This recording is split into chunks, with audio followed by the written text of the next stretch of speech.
Que assim seja. Muito obrigada, Rosane. Boa noite a todos. A maioria já estava antes, a gente já estava num momento tão gostoso de reencontro e descontração.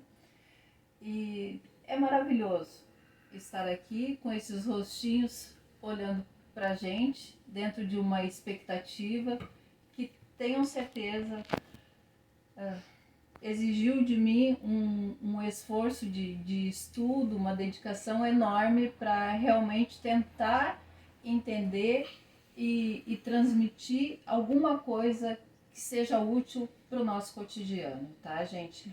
Me perdoem se eu ler demais, eu vou realmente precisar do recurso da leitura, porque, enfim, para ser o mais fiel possível àquilo que a gente se propõe a dizer, né? Então eu prefiro assim, tá?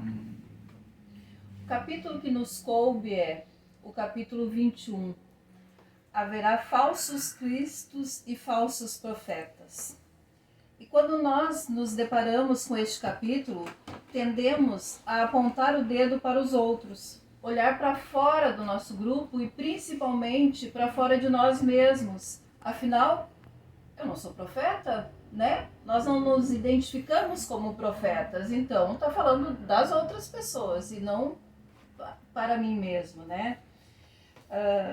Só que a leitura do Evangelho nunca é contemplação, é sempre espelho, é sempre proposta de reflexão, de me olhar ali, né? De me encontrar ali dentro daquela leitura.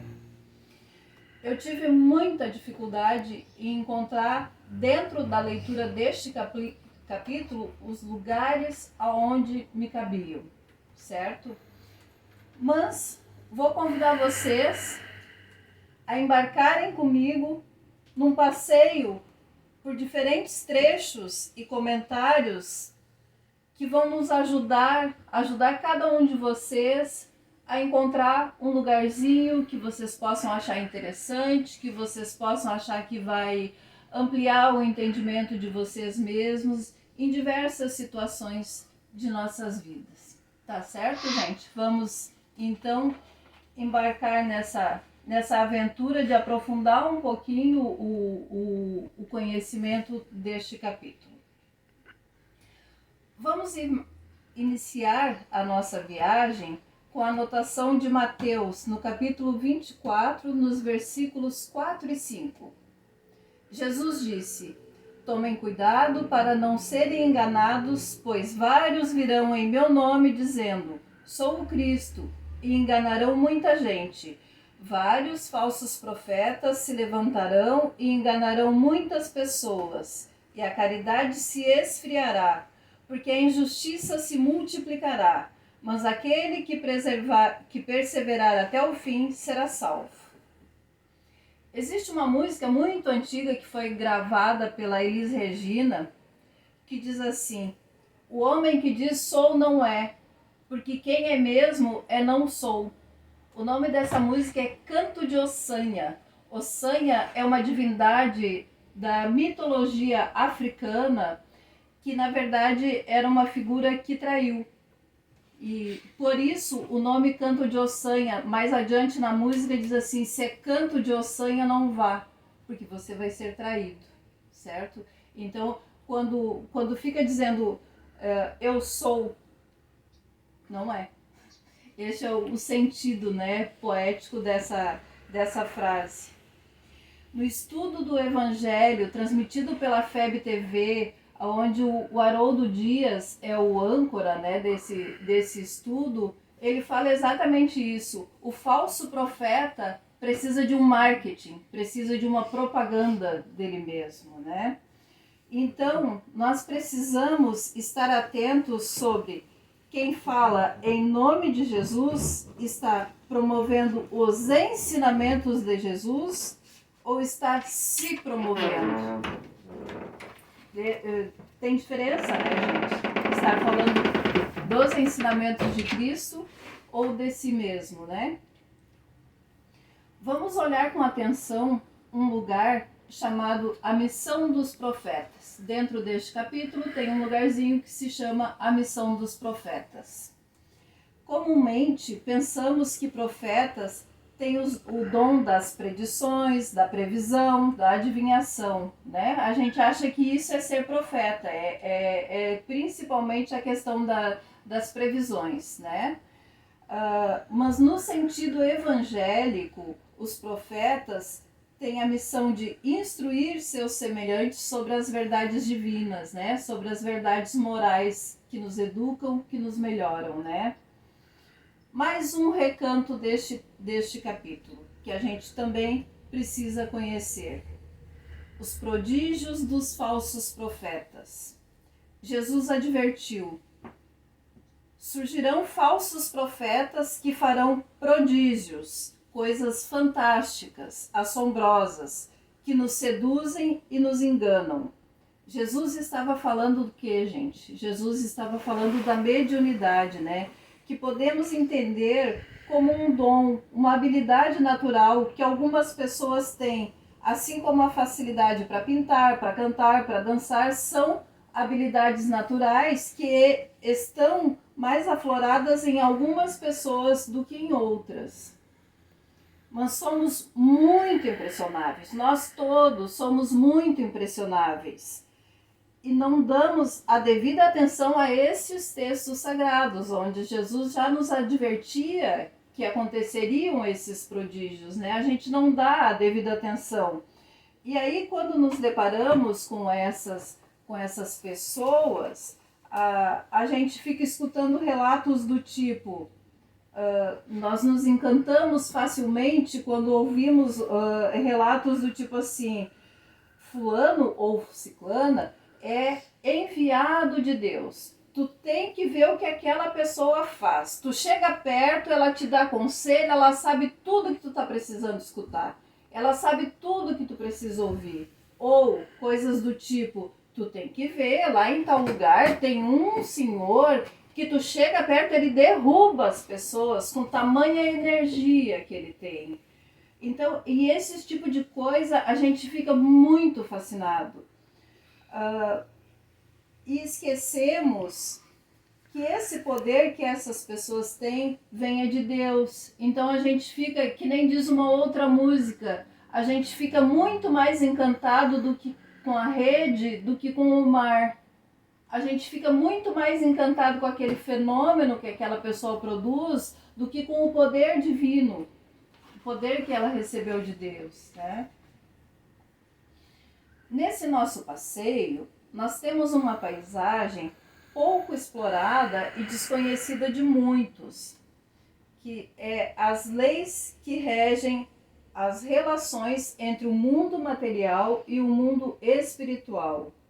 O Espiritismo nos revela essas leis, desmistificando assim aqueles que se dizem enviados de Deus por produzirem tais fenômenos, né? É o Espiritismo que nos dá a ferramenta de conhecimento e entendimento do que são estes fenômenos, né? E deixa claro que são faculdades orgânicas especiais, presentes tanto nos mais dignos quanto nos mais indignos, e que se identifica o verdadeiro profeta por suas características morais, né, gente? Não pela capacidade de produzir estes prodígios, né? O médium verdadeiro ensina, acolhe, é misericordioso e tem uma bondade que reconcilia corações, aproxima corações. Será que agora, eu olhando isso, será que eu devo estudar um pouquinho mais este lugar? Será que eu devo conhecer um pouquinho mais este lugar chamado As Leis que Regem a Relação do Nosso Mundo Material com o Mundo Espiritual? Talvez algum de nós ainda precise, né, conhecer um pouco mais. O Espiritismo está aí para nos apresentar mais detalhes disso, né, gente? Agora vamos conhecer um lugar mágico do mundo invisível. Os falsos profetas da erraticidade. O apóstolo João, na sua primeira epístola, no capítulo 4, versículo 1, nos diz o seguinte: Não acreditem em todos os espíritos. Tenham antes a certeza de que estes espíritos são de Deus. No Livro dos Espíritos, a questão 459, Allan Kardec pergunta se os espíritos influenciam em nossos pensamentos. E a resposta que ele obtém é: muito mais do que imaginas. Frequentemente são eles que vos dirigem. E aí agora a gente para e pensa: meu Deus, então eu estou perdido. Se eu conseguir escapar dos profetas, dos falsos profetas da vida material, eu ainda vou ser prisioneiro dos falsos profetas da vida espiritual, né? Porque daí é muito mais difícil de eu identificar. Aí, como que a gente faz, né? Podemos ser vítimas de falsos profetas do mundo material e do mundo espiritual. Como posso reconhecer uma má influência espiritual? Como é que a gente faz isso? Como é que a gente vai se proteger dessa situação, né, gente? É muito simples. Diga-me o que pensas e te direi quais são as tuas companhias espirituais. Essa é a ferramenta. Se teus pensamentos são de amor pelas tarefas que a vida propõe e por quem te rodeia, se aquilo que fazes é com carinho e com atenção, com a responsabilidade e entendimento de que nossa tarefa é sempre adequada às nossas aptidões e às nossas necessidades de crescimento íntimo, se consegues ser grato pela louça que tens para lavar, porque é sinal de que tens alimento, tuas companhias espirituais são boas. Mas se, ao contrário, tudo e todos te irritam, se te sentes sempre injustiçada, se teus pensamentos são de revolta, se considera tuas tarefas pequenas, isso é sinal de alerta, tá, gente? Se a gente está nessa situação, se a gente se depara com essa situação de estar irritado, de estar se sentindo vítima do mundo, que nada dá certo para mim, que isso não é bom, que esse eu não gosto. Ah, mas tu tá dizendo porque não é tu que mora aqui na minha casa, porque não é tu que tem que suportar.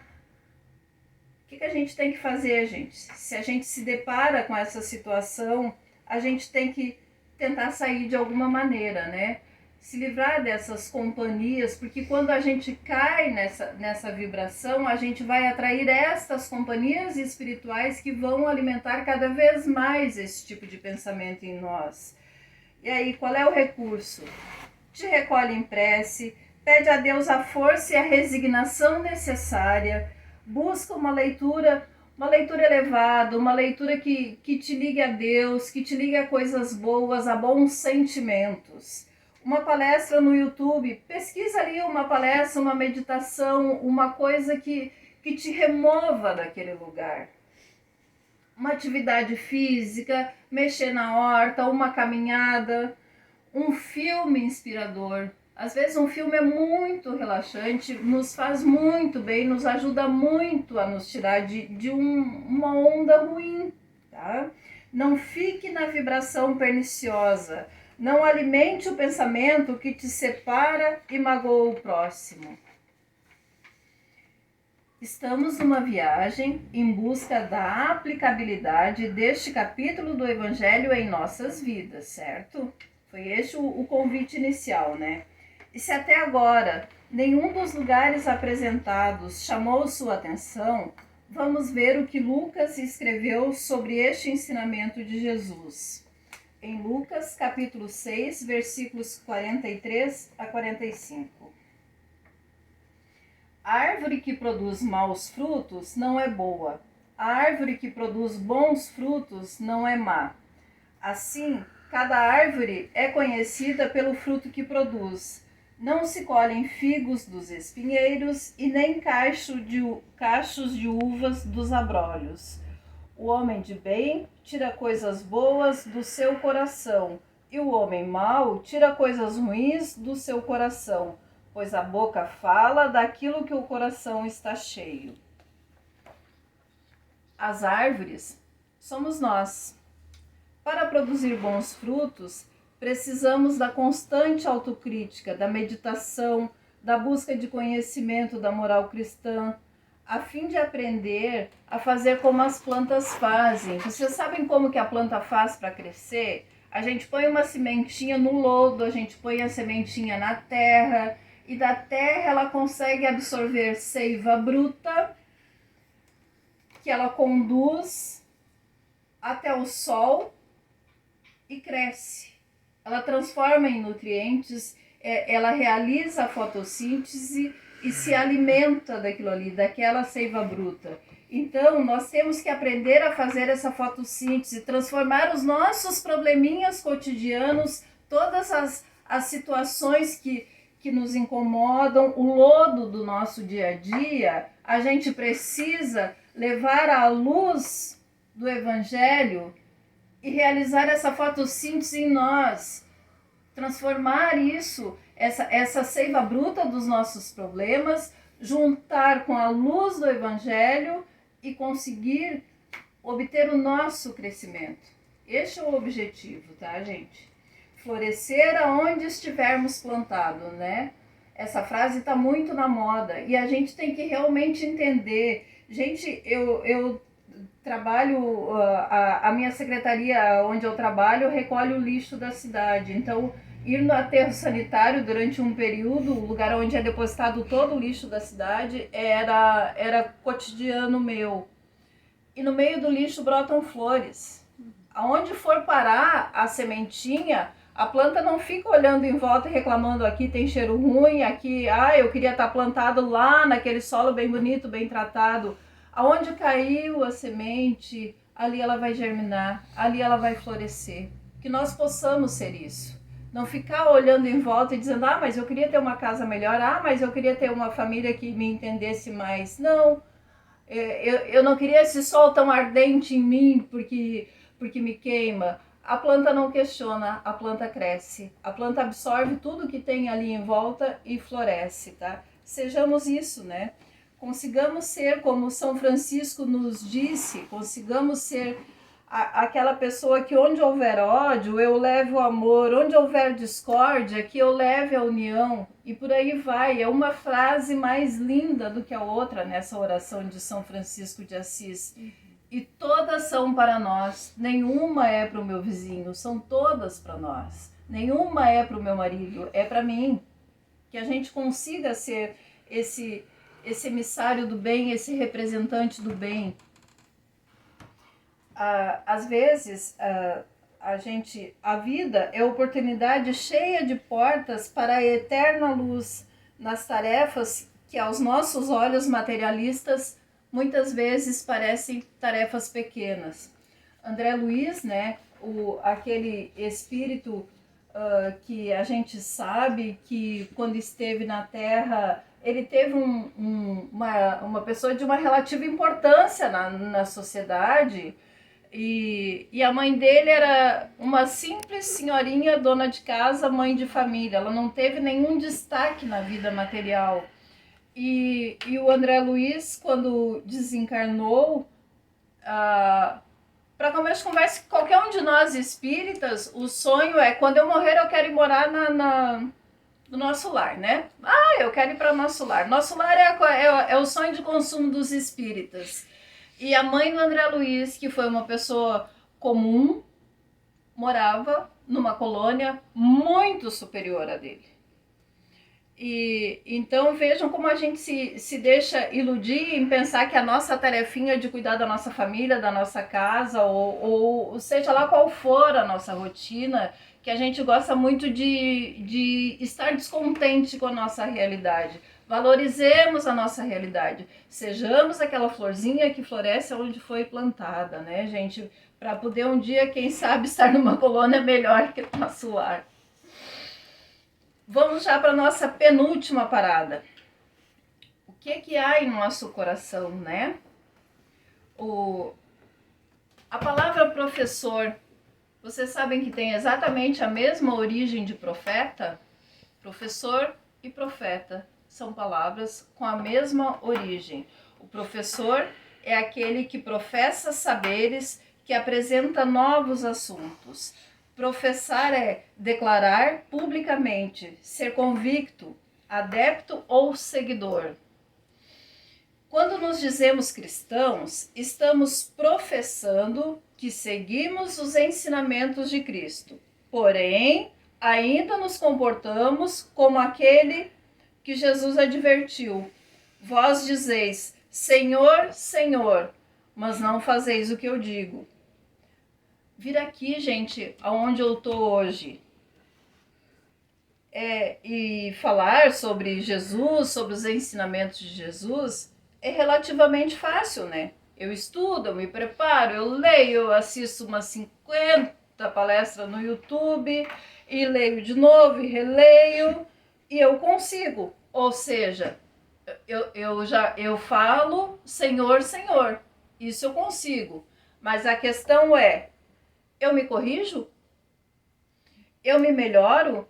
Eu consigo tocar no coração de quem me rodeia através das minhas atitudes? Ou eu só fico aqui dizendo, Senhor, Senhor, temos que amar, e eu mesma nunca amo? Mais do que tudo, como cristão, como cristã, eu consigo ser gentil, eu consigo ser compreensiva, acolhedora com as pessoas que compartilham esse dia a dia comigo. É para isso que nós estamos aqui, gente. Não é para ser bonzinho, para o dia que eu reencontrar vocês fisicamente, pessoalmente, dar um abraço bem carinhoso. Eu tenho que ser boazinha, queridinha com as pessoas que estão aqui diariamente comigo e que hoje estão formando essa plateia. Eu professo bondade com a minha família, com meus colegas de trabalho, com o cobrador do ônibus, com o porteiro do banco, quando eu não consigo passar no detector de metais? Será que eu consigo, gente, ser sempre boazinha, ser sempre equilibradinha? Recentemente circulou nas redes sociais um texto do professor Mário Sérgio Cortella, onde ele conta que uma pessoa está caminhando com uma xícara cheia de café. E vem alguém e esbarra naquela pessoa e vupt, derrama o café. A pessoa se queima, se suja. E daí a pergunta que se faz é, por que tu derramou o café? E o que a gente responde? Porque me deram um empurrão. Não, resposta errada. Derramou o café porque era café que tinha dentro da xícara. Se a tua xícara tivesse cheia de chá, teria derramado chá. Se tivesse água, teria derramado água. E aí, metaforicamente, onde é que nós queremos chegar com isso, gente? Quando a vida nos dá um sacode, quando a vida nos tira da nossa rotina, seja através de um carro que estraga no dia que a gente tinha planejado uma viagem, ou na hora de ir para o trabalho, o ônibus que a gente está indo para o trabalho estragou e a gente vai se atrasar, uma doença que surge de repente, ou uma desavença qualquer. Quando a vida nos apronta esse tipo de coisa, o que transborda de mim? O que transborda? Quais são as palavras que proferimos nessas situações? São de revolta, inconformismo, aborrecimento ou são palavras de fé, de esperança e resignação? Quando a vida nos tira da nossa rotina normal e nos tranca dentro de casa através de uma pandemia, a gente se mostra resignado e confiante ou a gente se revolta e se queima com esse café e se suja? Precisamos cuidar o que colocamos em nosso coração para nos tornarmos agente da paz. O Divaldo Franco há 23 anos fundou o movimento Você é a Paz. Você é eu. Você é cada um de nós. Você é a paz. Nós temos que ser esse emissário de paz. Chegamos ao fim da nossa viagem, gente. Eu sei que tá cedo, parece cedo, mas era são os pontos que eu achei mais interessantes de apresentar para vocês. O capítulo tem mais coisas além do que eu trouxe. e de fato cabe muito estudo nele. Considerei um capítulo difícil demais de preparar, mas enfim, sigamos. Chegamos ao fim da nossa viagem e mais uma vez concluímos que o Evangelho sempre mostra nossas falhas, nos auxiliando a nos tornarmos melhores criaturas. A minha viagem espírita, a minha viagem ionara, começou antes da fundação da Casa Luz Eterna. Tem pessoas que embarcaram antes na minha vida, nessa minha trajetória, e pessoas que embarcaram depois. E eu sou grata a todas essas pessoas, todas são importantíssimas. Ninguém passa na nossa vida em branco, mas existem pessoas que nos marcam mais por um ou por outro motivo. Muitas vezes a gente não sabe nem explicar, mas a verdade é que tem pessoas que nos marcam e outras que realmente contribuem de forma muito visível, né, na nossa formação. Eu criei uma homenagem em conjunto com algumas dessas pessoas que colaboraram comigo, que me marcaram, para agradecer ao tanto que eu recebi dessas pessoas no meu caminho de profeta em construção que somos todos nós. É preciso pensar um pouco nas pessoas que ainda vêm, nas crianças. A gente tem que achar um lugar melhor para eles, para os nossos filhos e dos filhos dos nossos filhos. Deve haver um lugar dentro do seu coração, onde a paz brilhe mais que uma lembrança. Sem a luz que ela traz, já nem se consegue mais encontrar o caminho da esperança. Sinta, chega o tempo de enxugar o pranto dos homens, se fazendo irmão, estendendo a mão. Só o amor muda o que já se fez. A força da paz junta todos outra vez. Venha, já é hora de acender a chama da vida e fazer a terra inteira feliz. Se você for capaz de soltar a sua voz pelo ar, como prece de criança. Então começar, outros vão te acompanhar E cantar com harmonia e esperança. Deixe que este canto lave o pranto do mundo, Pra trazer perdão, dividir o pão. Só o amor muda o que já se fez. e a força da paz junta todos outra vez. Venha, Já é hora de acender a chama da vida E fazer a terra inteira feliz.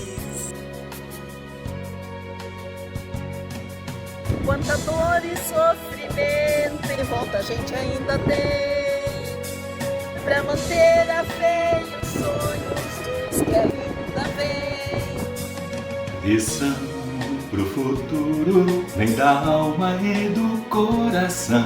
pra buscar a paz, não olhar pra trás, com amor. Se você começar, outros vão te acompanhar E cantar com harmonia e esperança. Deixe que este canto lave o pranto do mundo, pra trazer perdão e dividir o pão. Só o amor muda o que já se fez. e a força da paz junta todos todos outra vez.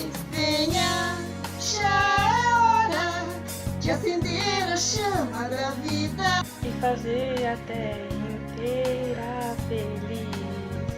Só o amor muda o que já se fez.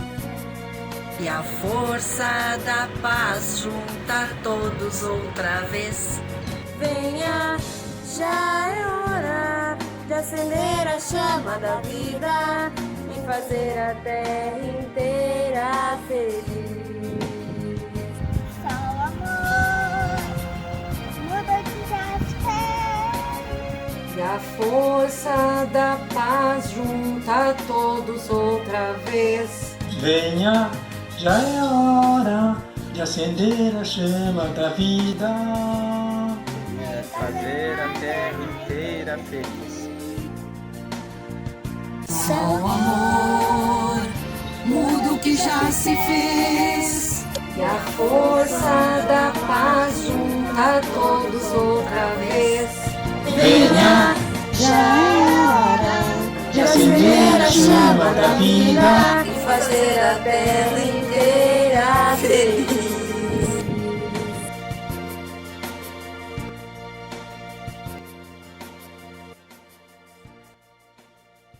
Fazer a terra inteira feliz.